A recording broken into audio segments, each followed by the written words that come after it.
Dude, knock it off. Why not? Because Dad told us not to, you moron. Let's just take a look.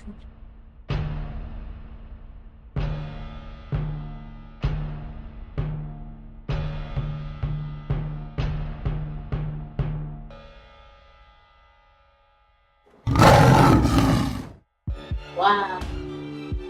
Wow. This place look kind of dope, though, not gonna lie. This thing has everything.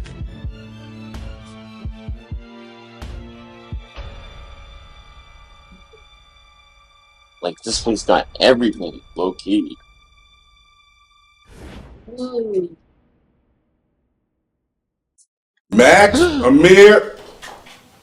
So today we're going to pick up on just some of the things that the public wanted to learn a little more about you. Okay. And one of the things that everyone wanted to know in the comments was that first day because you had your trial ended, and were you remanded that day, or did you get a date to go in? So no, girl, remanded. So yes, when bring us back, I was at work, about to get ready for roll call. The lieutenant like, Stroud, IEB is here. They want to talk to you. As soon as I get in the room, hey, what's up? I'm Officer Stroud. Turn around, you being arrested. I was reprimanded from there. So also what I want to touch on, remember, I got arrested in Manhattan. Yes. So every borough was different, the 5 boroughs.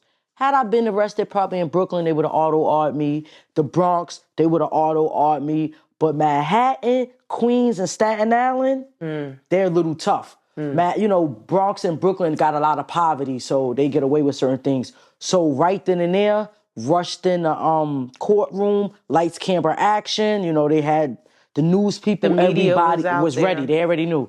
Ready, got up there. They said the charges. They was like, reprimand, $500,000 bail. It was like a movie. Like, I can't even tell you like what was going through my mind. It was like so real. Choom. Next thing you know, I was in the back. Sitting in the pen, waiting to go to Rikers Island. I had a bail hearing, which they denied. So I sat on Rikers Island a whole year before my trial. Then my trial started. How long did your trial last? Remind the kingdom, how long was your trial? How many weeks? If I'm not mistaken, about 2 weeks and a half, maybe just 2 weeks. 2 weeks. So they rushed. They got it done. Well, they got the rule you got to have a speedy trial. Because if not, if you don't have it within a year, they could get you out and all of that. So yeah, my trial, you could say, well, it seems fast now, but being in there, girl, it wasn't. So my family was trying to get up the bail. I had cousins, shout out to Thea, my cousin, out in VA. She put up her house. A lot was going on, but the way things was working, it just wasn't working for me. So I sat the whole year. When the verdict came down, what was that moment like? Did you have a sixth sense that it was gonna go in the direction that they wanted? All right, so I'm gonna give you a spiritual lesson I had before the trial and during the trial. So, I already let you know I grew up in the church. Mom's a pastor. Church Monday through Monday. Church. But no, God is good. Make sure y'all pay your tithes, people. But anyway, Pay your tithes. Don't when be I was asking locked for favors. up, right? When I was locked up, right? I always knew God, but I'm not gonna front. I really didn't put I got older. Once I got 18, I stopped going to church like that. I was involved only if my mother preached, so I really wasn't going. So that year in Rikers Island, I got back in tune with God. I was going to the services. Sometimes I was running the services and things like that. So I got in tune. So are you familiar with the prophet Juanita Bynum? No. Okay, she's a big popular lady, and she's actually out of my church, New Greater Bethel, under John Boyd, the pastor. So she got a bunch of TV shows, very prophetic. So while I'm locked up, I know it's gonna sound crazy, I have a dream. Juanita Bynum is in the dream. But you could tell it's a spiritual dream because she got like on a white dress and it's like radiance behind her. So, and this is before I go to trial. I didn't understand it now, but I understand it. I'm talking to her. She see me. She give me a hug. Oh my God. This is all in the dream. All in a dream. Okay. You look like your mother. You look just like your mother, Katrina. But let me tell you something. She said, God is going to overturn this conviction. Just trust him. This is before I went to trial. But I didn't get it then. Right. So in the dream, I felt like God was using that dream to let me know I was going to blow trial. But it went over my head. So I had that spiritual dream. That's one. Also, I used to listen to gospel music, 1190, because now they got tablets and stuff up in the prison. But when I was in Rikers Island, we still had the radios.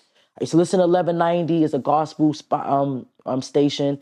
In Rikers Island at night, even though they got the guards working, they have the inmate working too to check the windows too. So it's always somebody checking and make sure we breathing and we alive. Okay. Or whatever the case may be. So this lady that was working, she come knock on my cell door. You know, we go by last name, Shroud. What you doing? I'm like, listening to music. She like changed the station to like 570. I'm like, all right. I changed the station. As I'm listening to the station, it blew my mind. It's playing gospel music, but it's like a preacher talking as well. So it plays a gospel song and then a preacher go talk. Now, this is after the verdict or this is before? This is before Okay. I even go to trial. Okay. So this probably like maybe a week, to give us a time, probably like a week or 2 weeks before trial. Okay. So I had the Juanita Bynum dream, and now the inmate is telling me to change my station to another gospel station. In the process of listening to the gospel station, one song played, and then the preacher, I don't even know his name, he started talking. It blew my mind. He was like, it's a cop. You're listening. He said, something happened and you got yourself in some trouble, but God is going to bless you. Blew my mind. That was for you. When I said that was specifically, I was in the spiritual sense. Yes. I was in that cell, because, you know, a lot of people are not spiritual. So I was like, I could tell, sir, but I don't want to seem crazy. I was in that cell, Miss P, going crazy. Like, I could not believe it. So that I took like, okay, God is going to bless me. But the Juanita Bynum dream, I couldn't get. But that actually happened with me listening to the radio. So I feel like God was giving me messages and messages to let you know it's going to hurt like a SOB, but there is a light. Right. Because when that verdict came down, already had received the 2 messages you received. Was there a stillness that took place within your spirit? Like, all right, I'm ready. Or was it, Lord, wait, that's not what you said. So boom. Yeah, so I took it. All right, so remember, when Juanita Bynum said he's gonna overturn the conviction. Right. But it went over my head. Right. But when I heard the radio and they said God is gonna bless you, first thing I'm like, okay, God is gonna bless me. He know what happened. I'm gonna beat this trial. So that was my mindset. And also going through the trial, if you was there, you would have thought we was winning. But we're gonna touch on that too. I learned a lot going through that. So now, when they read it and says guilty, when they came out with the verdict, before they said guilty, they said, okay, we reached a decision. My stomach turned. So that was a bad sign, right? They're just sitting there regular. Okay, they coming out, they reached a decision. My stomach turned. They got up, guilty, guilty, guilty. And it's like, I heard a scream. I think it was my grandmother. My mother, the trial was going so good, when they was coming with the verdict, she left out the courtroom because in her mind, I was coming out and I was going to run out and she was going to hug me. She was going to embrace you. So it was guilty, guilty, guilty. What were the counts they found you guilty on? Remind the audience. Criminal possessions of a controlled substance, which was the kilo of cocaine, and also official misconduct.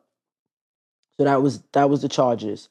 But it was 4, if I'm not mistaken, official misconduct was up there 4 times. All the times I hung with her is all official misconduct. So every time that you spent any time with this undercover, for the most, yes, Jay Reed, was pretty much she was the female version of Jay Reed. They used that to add to the indictment. That was added to the indictment as another official misconduct. Official. Say it again. Official misconduct. Official misconduct.